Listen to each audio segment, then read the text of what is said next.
पंच सकल जग माही, इनके संग कुशल है नाही। तो क्या, जैसे आप अभी पूछ रहे थे कि लोग जानते हुए भी क्यों नहीं ऐसा मानते हैं, तो क्या आप नहीं जानते हैं कि ये संसार में जो कुछ है ये सब परपंच है? फिर भी आप नहीं मानते हैं, तो क्यों नहीं मानते हैं? अगर आप अपने से केवल ये सवाल पूछें कि हम जानते हुए भी हम इस परपंच, ये जो हमारे भाई हैं ये हमारे भाई नहीं है, जो हमारी माँ है ये माँ नहीं है, जो हमारे पिता है वो पिता नहीं है, जो हमारी धन संपत्ति है वो हमारी नहीं है, जो कुछ है हमारा मालिक, हमारे कर्मानुसार मालिक ने हमको भोग के लिए दिया है, ये आप सब जानते हैं। ये भी जानते हैं कि सब यहीं रह जाएगा, ये शरीर भी यहीं रह जाएगा और एक दिन मरना है निश्चित। इतना सब जानते हुए भी आप इस परपंच में क्यों फंसे हैं? हाँ, यही तो हमारा कहने का मतलब है कि क्यों करते हैं, क्योंकि हम उसमें इतना फंस चुके हैं। मालिक ने ऐसी रचना रची है कि जब हम पैदा होते हैं उस समय हम कुछ नहीं जानते हैं, लेकिन उस बच्चे को, अभी ये बच्चा कुछ नहीं कर पाता है, अब इसको दिन रात जब गोद लिया जाएगा, ये दिन रात आपके पास रहेगा, तो आपकी मूरत, आपकी सूरत इसके मन में बस जाएगी। आपने इसके लिए जो जो कुछ किया है, खिलाया पिलाया घुमाया टहलाया, इसकी जो जो सेवा की है, उसके वजह से ये धीरे धीरे आपके बसीभूत हो जाएगा। इसको बताते बताते, इसको सुनते सुनते लगभग 10, 12, 15 साल की उम्र तक ये जानता रहेगा कि ये मेरी माता जी हैं, ये मेरी माता जी हैं। रटते रटते तब तक ये चीज उस पर बिल्कुल घर कर जाएगी। पत्थर की के उस पर जैसे लिखा जाता है उस तरह लिख जाएगा कि ये मेरी माता जी हैं। उसको तब तक स्कूलों में और अन्य शिक्षाओं में ये बताया जाएगा कि इनके पर तुम्हारे ये कर्तव्य है। तो जो 15 साल तक जिसको ये बताया गया कि ये तुम्हारा कर्तव्य है, ये तुम्हारा कर्तव्य है, वो उसमें बिल्कुल पक जाता है तब तक। और जब 15-20 साल की उम्र में वो समझने लायक होता है कि ये परपंच है, तब तक वो इतना मोह में, इतना उसमें फंस चुका होता है कि ये मेरे दुश्मन है, ये मेरे घर वाले हैं, ये मेरे रिश्तेदार हैं, ये मेरे मित्र हैं, ये मेरे भाई हैं, ये मेरा घर है, ये मेरा जमीन है। इसमें वो इतना फंस चुकता है, इतना अच्छी तरह से इसको जान चुकता है कि उसको छोड़ना फिर उसके लिए संभव नहीं है। छोड़ के अंदर से लगाओ, वही दलदल वाली बात। वो दलदल में तब तक मोह में इतना फंस चुका होता है कि फिर उसको निकलने के लिए कोई बिरला इससे निकल पाता है। उसका संस्कार प्रबल होता है, पिछला संस्कार होता है, पहले उसने कुछ जो है इससे मन हटा रखा है। तो जब उसकी उम्र आएगी, जब उसके सामने ऐसी कोई बात आएगी, जब वो चीज उसके दिमाग पर पहुंचती है, तो वो उस पर अमल कर बैठता है, वो निकल करके बाहर आ जाता है। अभी आपका पैर राब के कड़ाहे में पड़ जाए तो आप तो निकल के बाहर आ जाएंगे क्योंकि आपके पास ताकत है, लेकिन एक मक्खी उस पर बैठ जाए तो वो उसी में चिपक के मर जाएगी, वो फिर नहीं निकल सकती, उड़ नहीं सकती है, क्योंकि उसमें इतनी ताकत नहीं है कि वो राब से उड़ करके फिर बाहर जा सके।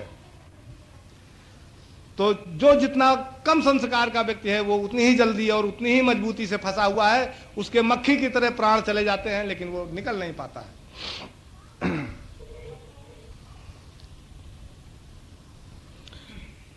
कह मीता नल देही पाई, अब की बार चूकी ना जाई। ये उकसाने के लिए, आप सोते हुए को जगाने के लिए ये बात कहनी पड़ती है। नहीं, आप भी जानते हैं, आप पहले से जानते हैं कि हमको मनुष्य की देह मिली है, कुछ करने के लिए मिली है, लेकिन मीता साहब को आपको याद दिलाना पड़ता है, आपके उस संस्कार को उद्गारना पड़ता है, तब आपका संस्कार उद्गारित होता है। कहे मीता नल देही पाई, मनुष्य देह जब छूट जाएगी, जब नहीं रहेगी, अन्य योनियां आपको मिल जाएंगी, कुत्ता की, बिल्ली की, शेर की, बाघ की, कोई भी मिले, लेकिन तब आप वो नहीं कर पाएंगे जो आप चाहते हैं।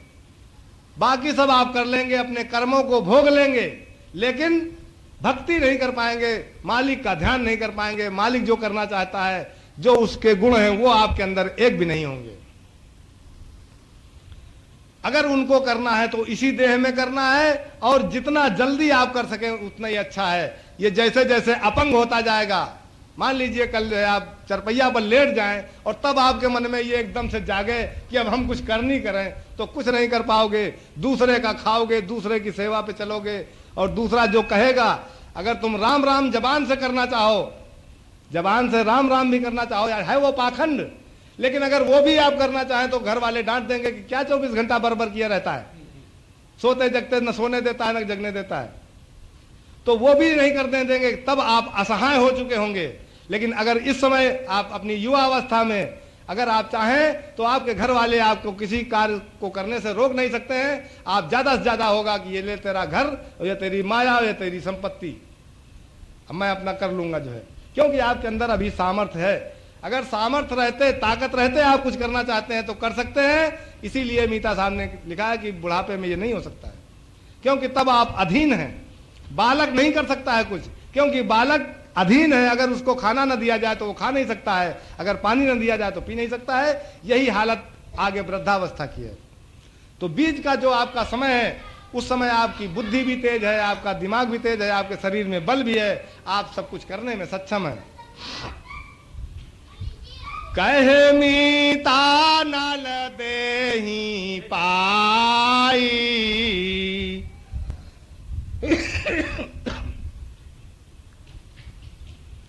कहे मीता नल देहि पाई,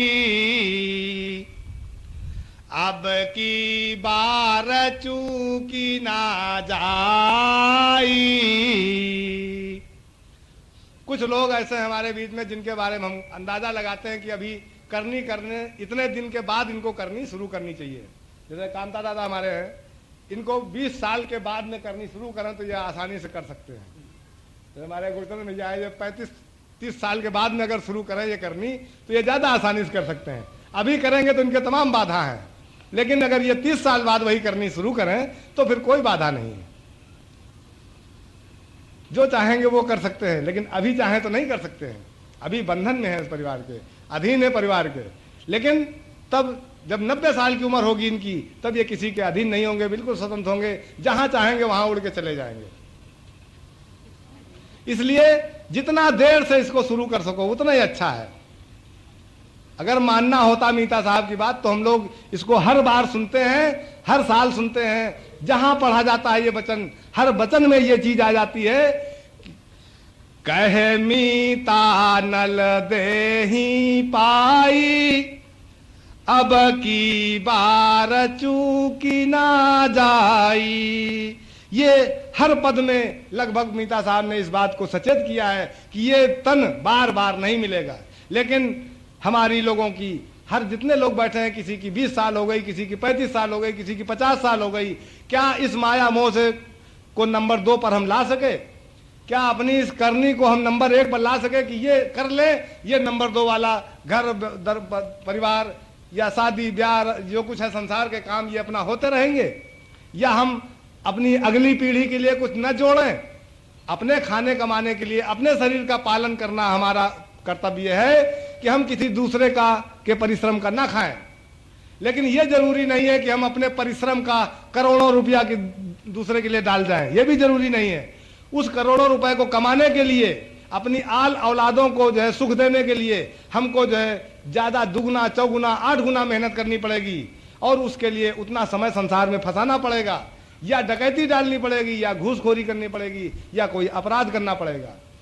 अपने शरीर के लिए, अपने तन के लिए आपको कोई भी अपराध करने की आवश्यकता नहीं है और कुछ भी करने की जरूरत नहीं है। आप अगर लकड़ी बीन करके जो है अपना खर्च चलाना चाहें तो आराम से चल सकता है, आपको खाने भर का और आपको पहनने भर का। आप टाट पहन सकते हैं, आप केवल कमर में पहन सकते हैं, नहीं ऊपर है तो नहीं पहनेंगे।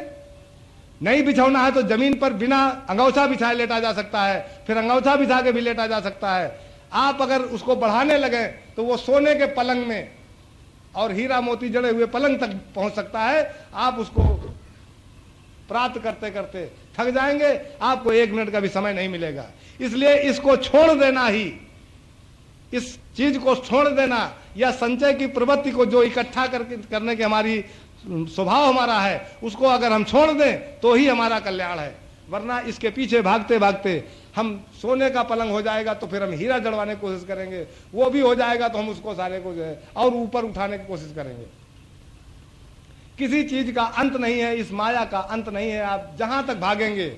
लेकिन ये सुनते सुनते होते करते फिर भी जाने के बाद में रमेगा उसी में, रात की मक्खी की तरह, वो उससे निकल नहीं पाएगा। वो एक आध पखना उसी में फंसाए रखता है कि ऐसा ना हो कहीं छूट जाए निकल जाए।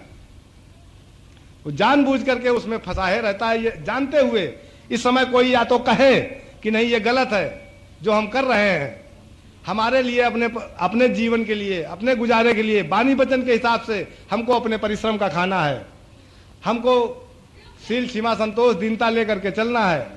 तो क्या इसके लिए हमको जो है दिन रात काम करने की जरूरत है? क्या इसके लिए हमको डकैती डालने की जरूरत है, घूसखोरी की जरूरत है? केवल अपने उसके लिए। लेकिन जब हम सोने का हार पहन करके चलना चाहेंगे तो उसके लिए हमको डकैती डालना ही पड़ेगा। रवि शशि बीच आरती साजी। खराब तो लगभग करी जो, हम तो जाने तो खराब लग रहा है जो। जितने लोग जितने ज्यादा सजे धजे बैठे हैं उनको उतना ही ज्यादा खराब लग रहा है जो है। नहीं तुम ठीक, तुम्हारा ठीक है, तुमने दिखा दिया हमारे पास कहीं कुछ नहीं। रवि शशि बीच आरती साजी।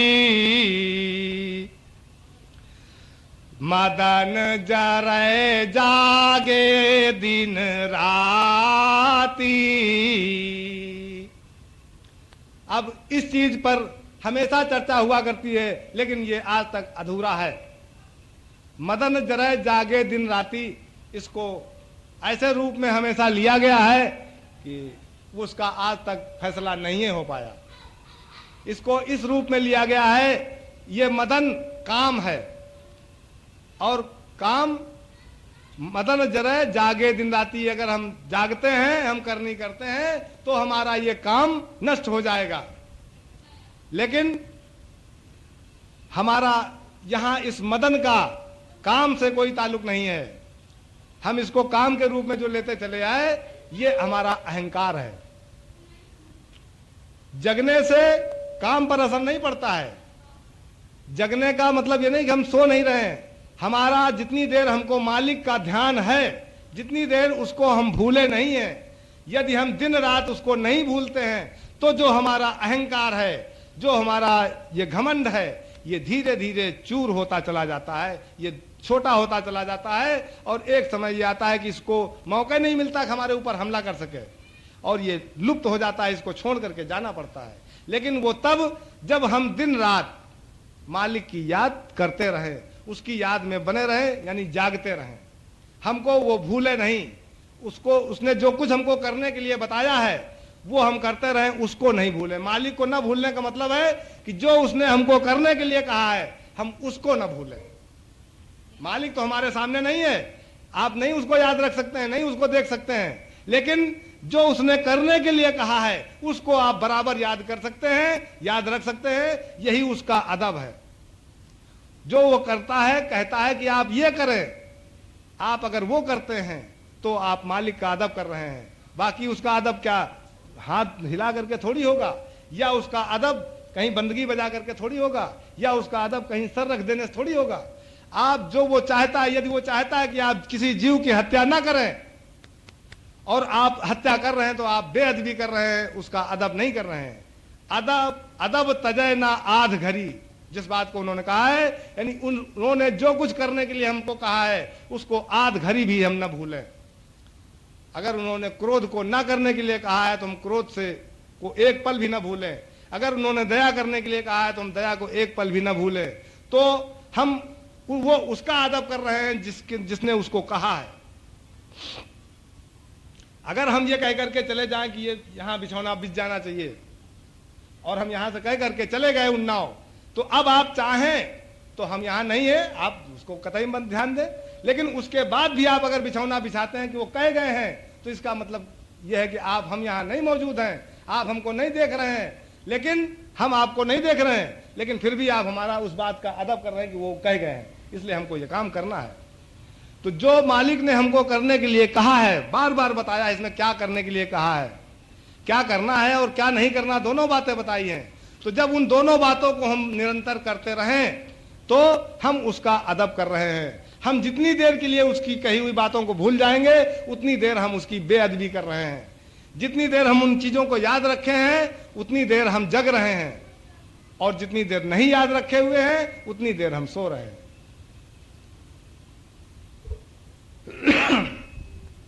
सोते जगते उनका पालन किया जा सकता है। जिन चीजों को करने के लिए मालिक ने कहा है उनका पालन सोते जगते किया जा सकता है।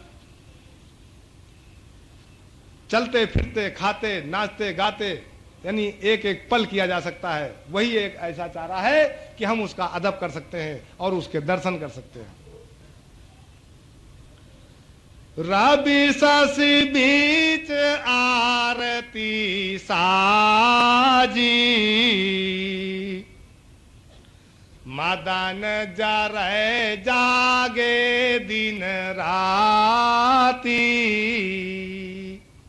ये अहंकार हमारे अंदर, जो हमारे शरीर के द्वारा किए हुए कर्मों के कारण जो अहंकार हमारे अंदर पैदा होता है, ये तब गायब होता है जब हम मालिक के बताए हुए रास्ते पर चलने लगते हैं और दिन रात जगते हैं, यानी उसके बताए हुए कर्मों को याद रखते हैं और उनका पालन करते रहते हैं। तो हमारा ये अहंकार धीरे धीरे छिन्न होकर के बिला जाता है, लुप्त हो जाता है।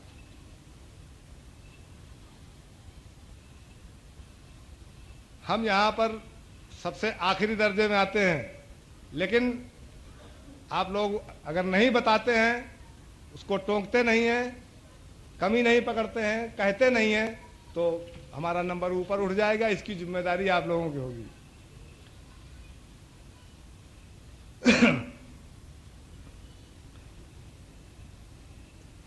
अरध उरध भाटी उदगारी,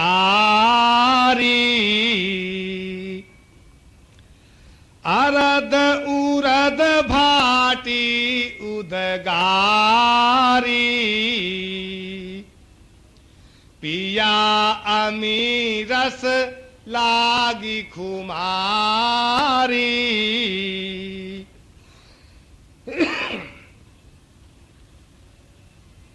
सूरती देखी सूरती देखी मन भया अपंगा, वारे करो कोटि रवि चंदा। अब ये हमारे इस निर्गुण वाणी को गूढ़ता के जिस गर्त में, जिस सागर में डाल रखा है मीता साहब ने इसको, हमारी इस वाणी को गूढ़ता के इतनी गूढ़ है कि आप ये समझिए गूढ़ता के सागर में पड़ी हुई है इसकी मूल वस्तु। इस गूढ़ता से जो आपको जो वस्तु निकालनी है सागर से निकालने के समान है, इतना कठिन है, इतना गूढ़ है ये वाणी। लेकिन अगर आप इसको, इस सूरज और चांद को समझे धीरे धीरे, तो इस गूढ़ता से आप उस चीज को आसानी से निकाल सकते हैं। हमारे पास एक दीपक होता है छोटा सा, उस दीपक से हम आसपास की थोड़े क्षेत्र की चीजों को देख करके और उनको ढूंढ सकते हैं, पहचान सकते हैं। उसकी बाद में अगर एक गैस बत्ती जलाई जाती है तो वो ज्यादा क्षेत्र में रोशनी करती है और उस क्षेत्र की चीजों को हम ढूंढ सकते हैं और पहचान सकते हैं। इसी तरह बढ़ते बढ़ते इन चीजों का, प्रकाश करने वाली चीजों का, जो चीजें हमारे अज्ञान को दूर करती हैं, अंधकार को दूर करती हैं, ये चीजें, ये प्रकाश बढ़ते बढ़ते एक स्थिति आती है, एक चंद्रमा कहलाता है और एक सूरज कहलाता है। यानी उसकी रोशनी में हम सारे संसार की चीज को देख सकते हैं और पूरी तरह से उसको पहचान सकते हैं और उसके बारे में जो भ्रम हमारा है उसको हम दूर कर सकते हैं। उसका क्षेत्र बहुत बड़ा है, लेकिन मालिक ने यह कहा है कि कोटिन रामचंद्र गए भुलाई, कोटि भानु एक रोमा की छवि। ये कोट, ऐसे कोटि भान, उस दिया की बजाय उन्होंने दिया की कोई बात नहीं कही, जो दिया के परबाबा थे, यानी जो उसके बड़े से बड़े के देव के महादेव हैं, जो सूरज जैसे, ऐसे लाखों उसका कुछ नहीं बिगाड़ पाते हैं। ये उस चीज से जा करके वहां तब उस चीज के भेद को निकाल के बाहर लाती है। यानी लाखों ज्ञानी, महाज्ञानी, जो ये ज्ञान है इसको दूर करने वाली चीज है, अंधकार को, अज्ञान को, और इस चीज को दूर करने वाले एक दिया से लेकर के हमारे आपकी, जैसे हम बोल रहे हैं, एक दिया समझ लीजिए। तो ऐसे तमाम हमसे बड़े एक से एक ज्ञानी और महाज्ञानी पड़े हुए हैं, और ऐसे लाखों ज्ञानी और महाज्ञानी उसके रोमा के बराबर भी नहीं है। अगर उसकी गूढ़ता को हम निकालना चाहें तो उसको हम ला करके निकाल के बाहर रख सकते हैं। सागर से ढूंढने के समान है। मतलब हम आज तक सुनते चले आए हैं, लेकिन यही सुनते रहेंगे कि बहुत खूबसूरत होगा। ये लाखों सूरज की रोशनी उसका कुछ नहीं बिगाड़ सकती है, उसके सामने ठहरती नहीं होगी। माफ करना भैया हरि प्रसाद बाबू।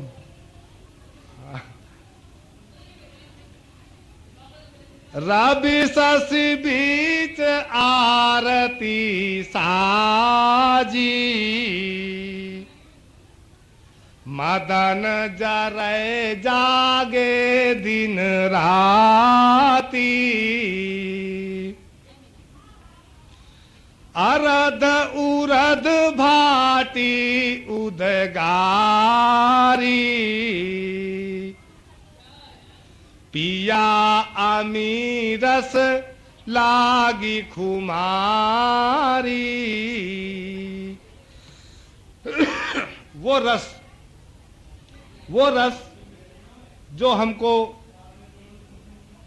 अमरता प्रदान करे, जिसके पीने से हम अमर होते हैं, अमृत उसको कहते हैं। इसी तरह से ऐसी कौन सी चीज है जिसको अगर हमारे अंदर आ जाए और उसको हम अपने अंदर धारण कर लें, यानी पी लें, हम उससे सराबोर हो जाएं तो हम अमर हो जाएं। जैसे प्रेम, अगर हम प्रेम में मगन हो जाएं, प्रेम हमारे अंदर आ जाए, तो फिर कोई चीज हमारे लिए शुभ अशुभ रही नहीं जाएगी, कोई राग द्वेष रही नहीं जाएगा। तो क्या करेगा ये प्रेम फिर, जब राग द्वेष हर चीज को खत्म करने वाली चीज है, अपना पराया को खत्म करने वाली चीज है, तो फिर ये हमको अमर नहीं करेगी, तो फिर ये अमृत नहीं है। अरद उरद भाटी उदगारी, पिया अमीरस लागी खुमारी। अमीरस, अमृत, जब हमने अपने अंदर प्रेम को धारण किया, प्रेम को लाए हम सबके प्रति। प्रेम वो चीज है, वासना दूसरी चीज है। वासना एक के प्रति होती है। हम आपके ऊपर आशिक हो सकते हैं, अगर एक के ऊपर आशिक हैं तो ये हमारी वासना है, ये प्रेम नहीं है, ये मोह या वासना हमारी है। प्रेम उस चीज का नाम है जो ईश्वर का अंग है, और ईश्वर का कोई भी चीज, उसकी कोई भी वस्तु एक व्यक्ति के लिए नहीं है, सारी सृष्टि के लिए है। चींटी से हाथी तक और गरीब से अमीर तक, छोटे से बड़े तक। अगर हमारा प्रेम, हमारा व्यवहार सबके साथ एक जैसा है तो हम ईश्वर के उस बताए रास्ते पर चल रहे हैं। लेकिन अगर हमारा वही व्यवहार किसी एक के प्रति है, कुछ लोगों के प्रति है, तो हम मोह के बस में चल रहे हैं। यदि हम अपने परिवार के, अपने बच्चे को हम उसकी सेवा में, माँ बाप की सेवा में लगे हैं, तो ये हमारा मोह और फसाव है। लेकिन यदि यही हमारा व्यवहार सारे संसार के चींटी से हाथी तक एक एक जीव के लिए हो जाए, तो हम उस रास्ते पर चल रहे हैं जिसका आखिरी ईश्वर है। हम उस ओर बढ़ना शुरू कर रहे हैं जिसका आखिरी रूप ईश्वर है, क्योंकि ये उसी की चीज है। धीरे धीरे हमारा दायरा बढ़ना चाहिए, घटना नहीं चाहिए। यदि घटता जाता है तो ये हमारा गलत दायरा है। हम मोह के बस में ज्यादा होते चले जा रहे हैं। आखिरी में एक ही रह जाएगा हमारे पास, और वो भी मर जाएगा तो हम तड़प तड़प के मर जाएंगे कि अब क्या करें हम। संसार में तो कोई रह नहीं गया, एक है था अपना, एकलौता रहा है, वो भी चला गया, अब क्या करें। तो सिवाय फंसरी लगावे के कोई दूसरा उपाय नहीं। और वही चीज अगर सारे सृष्टि के लिए हो, तो जब चींटी मरेगी तब आपको उतना ही दुख, जब आपका बच्चा मरेगा तो आपको उतना ही दुख। आप अपने बच्चे के लिए जो चीज कर सकते हैं वही किसी के बच्चे के लिए कर सकते हैं, लेकिन हम उस दायरे से निकलना नहीं चाहते हैं जिस घरौंदा में हम फंसे हुए हैं। हम उससे बाहर कदम रखना ही नहीं चाहते हैं। अपना अपना अपना, पराया कुछ है ही नहीं, सब अपने हैं। पराये के लिए हम कुछ कर ही नहीं सकते, उसको देख नहीं सकते हैं। और जितना उस घरौंदे में जितनी छीछा लेदर कर सकें, जितना संपत्ति और मोह ला करके डाल सकें, उतना डालते भरते चले जा रहे हैं। जायज नाजायज सब उसी में भरते चले जा रहे हैं। तो क्या है, हम उसके अंदर छीछा लेदर को इकट्ठा कर रहे हैं, उस कुकर्म को इकट्ठा कर रहे हैं।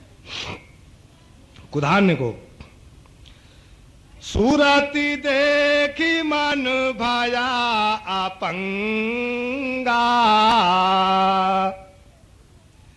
वारे करो कोटि रवि चंदा।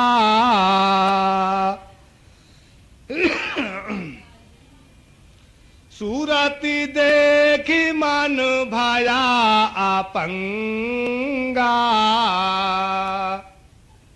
जब एक दया इतनी अच्छी चीज है, एक प्रेम इतनी अच्छी चीज है, तो जिसके अंदर ये सब चीजें होंगी, जब इन सब चीजों को इकट्ठा करके इनके ये सभी बड़ी विशाल मात्रा में जहां मौजूद होंगी, वो कितना अच्छा होगा।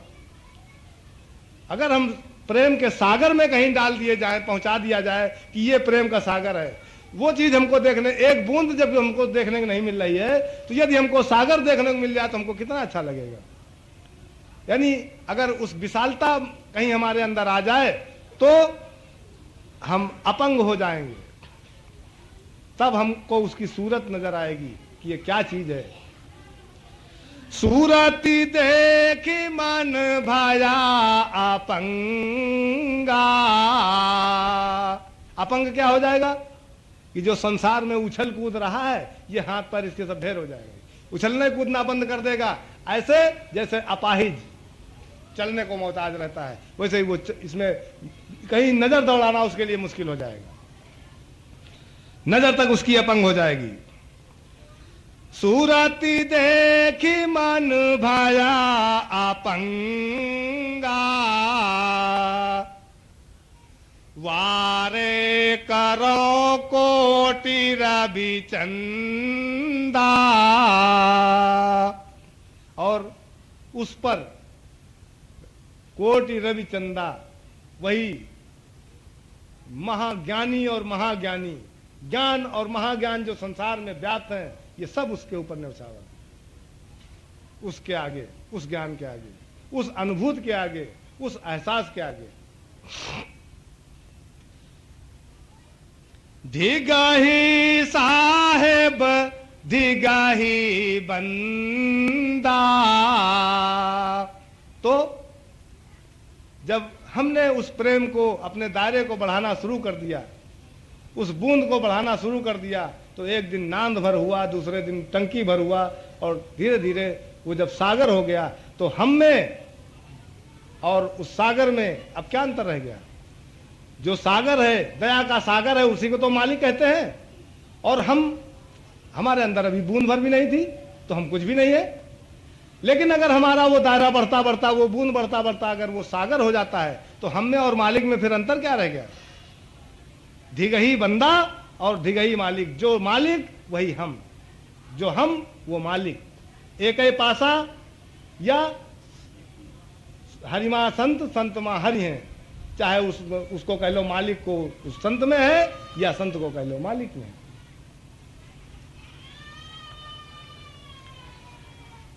सूरती देखी मन भाया अपंगा, वारे करो कोटि रवि चंदा। धिगही साहेब धिगही बंदा, ताते कटे काल के फंदा। धिगही साहेब धिगही बंदा, ऐसे टांग दो, खुटिया है इसी, और तान के बैठा जाओ हमारे ऊपर तो तान के बैठो आप। धिगही साहेब धिगही बंदा, ताते कटे काल के फंदा। काल का फंदा तब कटेगा जब हम उससे बलिष्ठ हो जाएंगे, उससे अपने से नीचे वाले किसी को बख्शने वाला नहीं है। और हम बलिष्ठ कब होंगे? जब हम स्वयं मालिक हो जाएंगे। उसके बराबर होने का मतलब है तो मालिक होना है, उसमें लीन होने का मतलब है हमको मालिक होना है। उसका सब का मतलब है कि हम उसी दर्जे के हैं जिस दर्जे का मालिक है, तभी काल के हम ऊपर हैं, बाकी सब काल के नीचे हैं। सोई सुहागिनी कहिए भाई, सोई सुहागिनी कहिए भाई, काथे बदे गाए का होई। तो सुहागिन कौन है? जो ऊपर जितना जो कुछ इन्होंने बताया है, जो उस रास्ते पर चल रहा है।